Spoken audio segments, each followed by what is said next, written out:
Hello बच्चे, नमस्कार।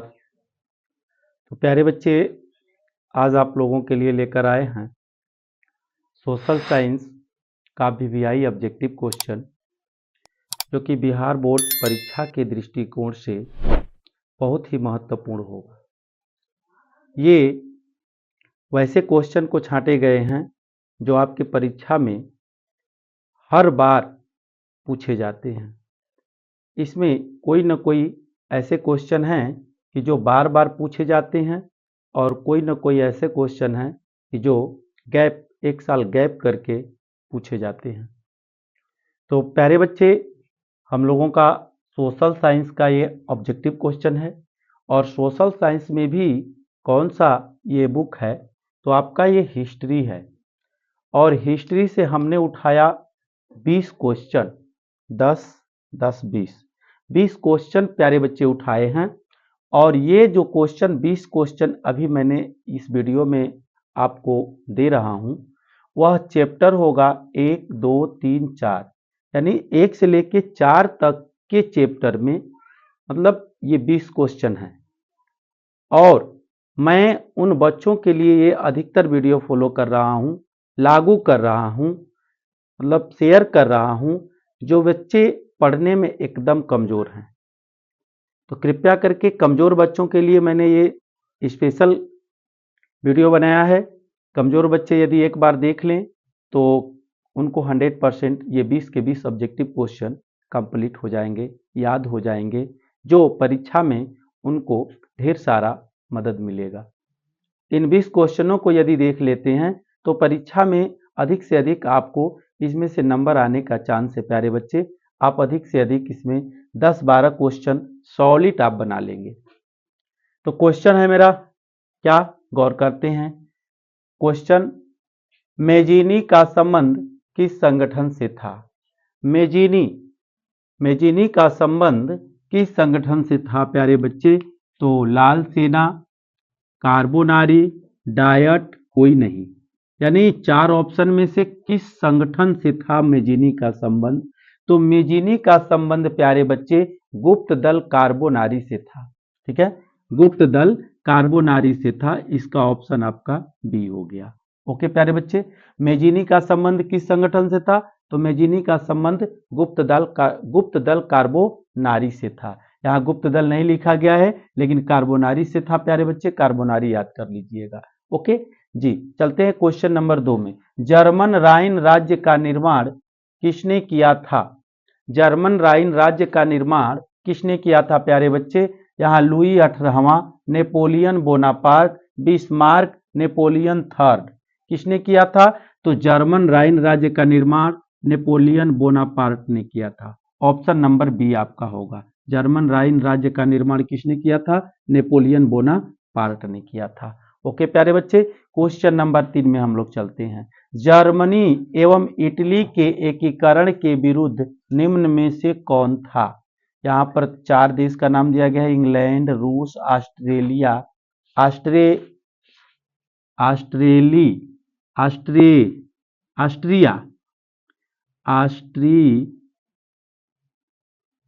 Austria है प्यारे बच्चे, यहाँ ऑस्ट्रिया रहेगा। जर्मनी एवं इटली के एकीकरण के विरुद्ध निम्न में से कौन था? तो यहाँ पर इंग्लैंड, रूस, ऑस्ट्रिया, प्रसा। ये ऑस्ट्रिया और प्रसा बहुत शक्तिशाली देश थे और उस समय जर्मनी मतलब और इटली का एकीकरण होना मतलब इन लोगों को पसंद नहीं था। यानी जर्मनी और इटली को एक स्वतंत्र राष्ट्र के रूप में घोषित करने नहीं देना चाहते थे, जिसमें से कि ऑस्ट्रिया आपका करेक्ट आंसर है। ऑस्ट्रिया प्रसा से भी शक्तिशाली था। ठीक है प्यारे बच्चे जी। क्वेश्चन नंबर 4, गैरीबाल्डी पेशे से क्या था? गैरीबाल्डी पेशे से क्या था प्यारे बच्चे? तो आप गौर करेंगे, नाविक था, किसान था, सिपाही था, जमींदार था। तो गैरीबाल्डी पेशे से आपका नाविक था। ओके, क्वेश्चन नंबर 4 का आंसर हो गया ए। क्वेश्चन नंबर 5 में चलते हैं। रक्त एवं लौ नीति का अवलंबन किसने किया था? रक्त और लौ नीति का अवलंबन किसने किया था प्यारे बच्चे? तो यह ऑप्शन दिया है मेजिनी, हिटलर, बिस्मार्क और विलियम फर्स्ट। यानी किसने किया था रक्त और लौ नीति का अवलंबन? तो प्यारे बच्चे रक्त और लौह नीति का अवलंबन बिस्मार्क ने किया था। ठीक है प्यारे बच्चे जी। अभी तक जो बच्चे मेरे चैनल पे नहीं होंगे, कृपया करके उन बच्चों से रिक्वेस्ट है कि कृपया ये चैनल सब्सक्राइब करें और अधिक से अधिक इस वीडियो को शेयर करें, ताकि आप भी इसका फायदा उठाएं और आपके दोस्त करीबी भी इसका फायदा उठाएं। ठीक है प्यारे बच्चे, यदि आपके मदद से किसी और का मतलब कल्याण हो जाएगा तो आपका फर्ज है कि इस वीडियो को शेयर करें और लोगों तक पहुंचाएं, ताकि वो भी इस प्रकार के वीडियो और इस प्रकार के क्वेश्चन को देखें और परीक्षा में अपने क्वेश्चन को भली भांति स्वतंत्रता पूर्वक बना लें। क्वेश्चन नंबर 6 की ओर चलते हैं। 1829 ईस्वी की एड्रियानोपुल की संधि किस देश के बीच हुआ? 1829 की एड्रियानोपुल की संधि किस देश के बीच हुआ प्यारे बच्चे? तुर्की, यूनान, हंगरी, पोलैंड। तो प्यारे बच्चे 1829 की मतलब कि एड्रियानोपुल की संधि हुई थी, वह आपका तुर्की के साथ हुआ था। किस देश के साथ? तुर्की के साथ हुआ था प्यारे बच्चे। आगे चलते हैं। रूस में कृषक दास प्रथा का अंत कब हुआ? रूस में कृषक दास प्रथा का अंत कब हुआ प्यारे बच्चे? बहुत ही इंपॉर्टेंट क्वेश्चन है। इसका आंसर होगा 1861 ईस्वी में। 1861 ईस्वी में रूस में कृषक दास प्रथा का अंत हुआ। कृषक का मतलब होता है किसान, और वह उन्हें दास के रूप में मतलब कि रखा गया था। रूस में किसानों को बंधक बना दिया गया था, दास के बन गए थे। ठीक है, नौकर बन गए थे एक प्रकार का। क्वेश्चन नंबर 8, कार्ल मार्क्स का जन्म कब हुआ था? कार्ल मार्क्स का जन्म कब हुआ था? कभी कभी क्वेश्चन ये भी पूछता है प्यारे बच्चे, कार्ल मार्क्स का जन्म कहाँ हुआ था? ठीक है, तो ये आपको दिमाग में रखना है कि कार्ल मार्क्स का जन्म आपको मतलब कि जर्मनी के ट्रियर नामक नगर में हुआ था। कहाँ हुआ था? जर्मनी के ट्रियर नामक, राइन राज्य के ट्रियर नामक प्रांत में हुआ था। याद रखिएगा, राइन जर्मनी में हुआ था। पूछ देगा क्या पूछेगा? कार्ल मार्क्स का जन्म कहाँ हुआ था? तो आपको याद रखना है जर्मनी में। अगर और सब इससे विशेष पूछ दे तो आपको याद रखना होगा कि कार्ल मार्क्स का जन्म कब तथा कहाँ हुआ था। तो कब के लिए? 5 मई 1818 ईस्वी को। 5 मई 1818 ईस्वी को। कहीं कहीं 5 मई भी डायरेक्ट दे देता है। ठीक है, कहीं कहीं 5 मई भी देता है, कभी कभी 5 मई 1818 ईस्वी को दे देता है, कहीं कहीं पूछ देता है कहाँ हुआ था, तो याद रखना है कि जर्मनी में हुआ था। ठीक है, कार्ल मार्क्स का जन्म। कार्ल मार्क्स से संबंधित और सभी क्वेश्चन आते हैं। वार एंड पीस किसकी रचना है? वार एंड पीस किसकी रचना है प्यारे बच्चे? तो यहाँ पर क्वेश्चन का ऑप्शन दिया गया है, कार्ल मार्क्स, टॉलस्टॉय, एंगेल्स, कोई नहीं। ये चारों ऑप्शन में लास्ट वाला ऑप्शन कह रहा है कोई नहीं। तो प्यारे बच्चे वार एंड पीस का रचना टॉलस्टॉय ने किया था। Option number B, war and peace की रचना किसने किया था प्यारे बच्चे? टॉलस्टॉय ने किया था। ओके, क्वेश्चन नंबर 10 में चलते हैं। बोल्शेविक क्रांति कब हुआ? बोल्शेविक क्रांति कब हुआ प्यारे बच्चे? तो बोल्शेविक क्रांति का कई नाम है, उसको नवंबर भी क्रांति कहते हैं। बोल्शेविक क्रांति को नवंबर क्रांति कहते हैं। ठीक है, इसको अक्टूबर भी क्रांति कहते हैं। तो यहाँ पर आपको याद रखना होगा बोल्शेविक क्रांति नवंबर 1917 ईस्वी को हुआ है। ठीक है प्यारे बच्चे जी, मैं ये जितने भी क्वेश्चन बता रहा हूँ कृपया एक नज़र गौर से जरूर आप देखेंगे। एक ही नज़र में आपको मैं आशा करता हूं कि कंफर्म है कि 100% कंप्लीट हो जाएंगे। ठीक जी। लाल सेना का गठन किसने किया था? लाल सेना का गठन किसने किया था प्यारे बच्चे? कार्ल मार्क्स ने, टॉलस्टॉय ने, ट्राटस्की ने, केरेंस्की ने। तो प्यारे बच्चे लाल सेना का गठन ट्राटस्की ने किया था। ठीक है, लाल सेना का गठन किसने किया था? ट्राटस्की ने किया था। आगे चलते हैं क्वेश्चन नंबर 12 में। लेनिन की मृत्यु कब हुई? लेनिन की मृत्यु कब हुई प्यारे बच्चे? तो 1921, 1922, 1923, 1924। लेनिन की मृत्यु 1924 में हुई थी। ओके, लेनिन की मृत्यु कब हुई थी? 1924 ईस्वी में हुई थी। अब चलते हैं क्वेश्चन नंबर 13 में। अंकोरवाट का मंदिर कहाँ, अंकोरवाट का मंदिर कहाँ स्थित है? ठीक है, अंकोरवाट का मंदिर कहाँ स्थित है प्यारे बच्चे? बहुत ही इंटरेस्टिंग ये क्वेश्चन है। आप लोगों को पता भी होना चाहिए कि अंकोरवाट का मंदिर का निर्माण किसने किया था, ये भी क्वेश्चन पूछा जाता है। तो अंकोर वाट का मंदिर का निर्माण कंबोडिया में हुआ था, वियतनाम, लाओस, कंबोडिया। तो यहाँ पर ऑप्शन आपका कंबोडिया हो जाएगा प्यारे बच्चे, तो ऑप्शन कंबोडिया हो गया। थोड़ा सा इसके आधार पर एक और क्वेश्चन सुनते हैं कि इससे संबंधित और कौन क्वेश्चन पूछे जाएंगे। अंकोर वाट के मंदिर का निर्माण किसने किया था? अंकोर वाट के मंदिर का निर्माण किसने किया था प्यारे बच्चे? तो याद रखिएगा, राजा सूर्यवर्मा द्वितीय ने। राजा सूर्यवर्मा द्वितीय ने अंकोर वाट का मंदिर का निर्माण किया था। अब रही बात, कभी कभी ये भी क्वेश्चन पूछ देता है कि हिंद चीन सम्मिलित रूप से क्या कहा जाता था? तो Vietnam, Laos, Cambodia, Vietnam, Hind चीन के अंतर्गत कौन से क्षेत्र आते थे, ये क्वेश्चन पूछा जाता है। हिंद चीन के अंतर्गत कौन से क्षेत्र आते हैं? तो वियतनाम, लाओस, कंबोडिया आता है। हिंद चीन के अंतर्गत वियतनाम, लाओस, कंबोडिया आता है प्यारे बच्चे। ये भी एक बहुत ही वीवीआई ऑब्जेक्टिव है। क्वेश्चन दिया जाता है कि हिंद चीन के अंतर्गत कौन से देश आते हैं? तो वियतनाम, लाओस, कंबोडिया आता है। ठीक है, आगे चलते हैं प्यारे बच्चे। तो आपको ये पता हो गया कि अंकोर वाट के मंदिर कहाँ स्थित है? तो कंबोडिया में। अब एक क्वेश्चन ये भी मैं अभी बताया हूं कि अंकोर वाट के मंदिर का निर्माण किसने कराया था? तो राजा सूर्यवर्मा द्वितीय ने कराया था। ओके जी, आगे चलते हैं। होआ होआ आंदोलन किस प्रकृति का था, यानी किस विचारधारा का था? होआ होआ आंदोलन जो है किस विचारधारा का था प्यारे बच्चे? तो क्रांतिकारी था, धार्मिक था, सामाजिक था, कि क्रांतिकारी धार्मिक दोनों था। ठीक है, तो आपको बताया गया कि हुआ हुआ जो आंदोलन है वह एक मतलब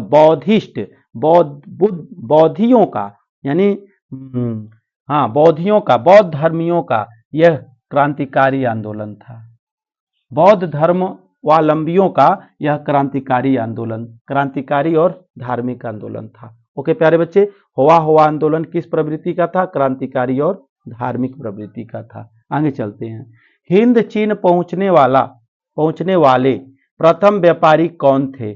प्रथम व्यापारी, हिंद चीन में पहुंचने वाला प्रथम व्यापारी कौन था? तो याद रखेंगे, इंग्लैंड, फ्रांसीसी, डच, पुर्तगाल ही थे। ठीक है, जो हिंद चीन में पहली बार पहुंचे थे व्यापार करने के वास्ते, वह पुर्तगाली व्यापारी थे जो हिंद चीन में व्यापार करने के लिए सर्वप्रथम पहुंचे थे प्यारे बच्चे। आगे चलते हैं क्वेश्चन नंबर 16 में। The history of the loss of Vietnam किसने लिखी? The history of the loss of Vietnam किसने लिखी प्यारे बच्चे? हो ची मिन नहीं। हो ची मिन कौन था?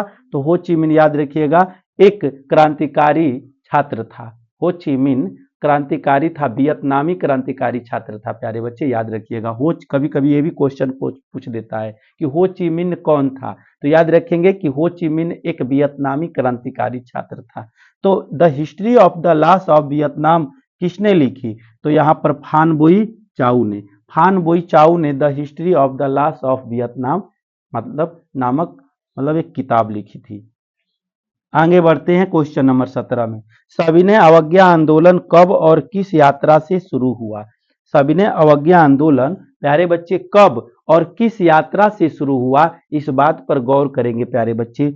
1920 भुज, 1930 अहमदाबाद, 1930 दांडी यात्रा, 1930 एल्बा। तो प्यारे बच्चे याद रखिएगा कि जब भारत में नमक कानून बना था, अंग्रेजों के द्वारा बनाया गया था, तो यही यात्रा था। सविनय अवज्ञा आंदोलन कब और किस यात्रा से शुरू हुआ? तो वह आंदोलन मान लीजिए जो यात्रा किया गया था वह साबरमती आश्रम से लेकर के कि गुजरात के दांडी नामक समुद्र तट है, दांडी नामक स्थान पर 250 किलोमीटर की दूरी महात्मा गांधी ने तय किए थे और अपने 78 अनुयायियों के साथ वहां जाकर के कि नमक बना करके नमक कानून का क्या किए थे? उल्लंघन किए थे। ठीक है, तो सविनय अवज्ञा आंदोलन जो हुआ वह दांडी यात्रा से ही प्रारंभ हुआ। ठीक है, तो यहाँ ऑप्शन आपका है सी, 1930 दांडी यात्रा। ओके प्यारे बच्चे, क्वेश्चन नंबर 18 में चलते हैं। गदर पार्टी की स्थापना किसने तथा कब की थी? यहाँ दो क्वेश्चन है, किसने भी और कब भी, याद रखेंगे। लाला, यहाँ पर देखिए लाला है, ठीक है, मतलब शॉर्टकट में यहाँ पर लिखा गया है। हरदयाल 1913 ईस्वी में, लाला हरदयाल 1913 ईस्वी में, इन्होंने ही गदर पार्टी की स्थापना किए थे। गुरुदयाल नहीं, चंद्रशेखर नहीं, तो आपका ऑप्शन यही होगा, लाला हरदयाल 1913 ईस्वी में किए थे। क्या किए थे? गदर पार्टी की स्थापना किए थे। ओके जी।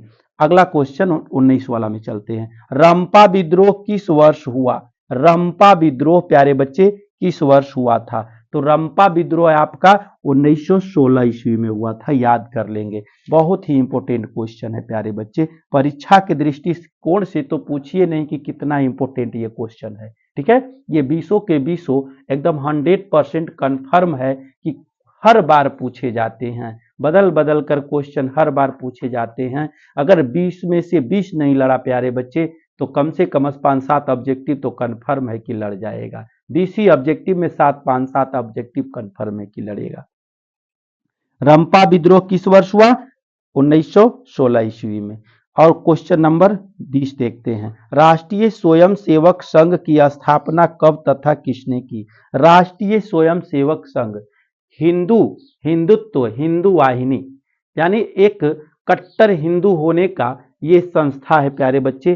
कट्टर हिंदू होने का एक संस्था बताया गया है कि एक स्वयं सेवक संघ है जो कट्टर हिंदुत्व बताता है। हिंदू को कट्टर हिंदुत्व बताने की इसमें परामर्श दी जाती है, जिसमें क्या है तो 1923 गुरु गोलवलकर और 1925 केवी हेडगेवार और 1926 चित्तरंजन दास और 1928 लालचंद। तो प्यारे बच्चे राष्ट्रीय स्वयं सेवक संघ की स्थापना 1925 ईस्वी में केवी हेडगेवार ने किया था। कौन किया था? केवी हेडगेवार ने किया था। ठीक है प्यारे बच्चे, इस प्रकार आपके 20 के 20 ऑब्जेक्टिव क्वेश्चन बन करके रेडी हो गए। आप एक नज़र ध्यान से देखेंगे, आपको 100 में 120 ऑब्जेक्टिव क्वेश्चन आपके दिलो दिमाग में हो जाएगा। यदि प्यारे बच्चे यदि आपको ये वीडियो पसंद आया हो तो कृपया करके इस वीडियो को लाइक करें और चैनल सब्सक्राइब करें और शेयर करें, कमेंट करना ना भूलें प्यारे बच्चे। थैंक यू प्यारे बच्चे।